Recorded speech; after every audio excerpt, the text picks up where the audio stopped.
Hi there. In this video, I will show you how to create a new labour type. Let's start by hovering over the Jobs tab and selecting Labour Types.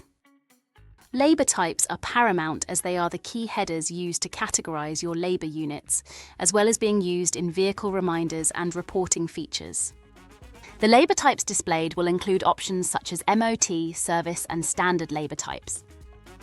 You can create and customize your own labour types by selecting New Labour Types in the top right corner or the blue plus icon in the top left.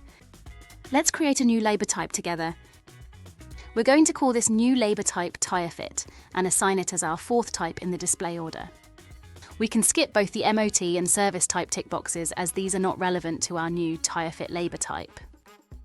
Next, we are able to select a sales nominal code to be set against this labour type. You may choose to select a default sales nominal code. However, as we have a tyre sales nominal code, let's select that.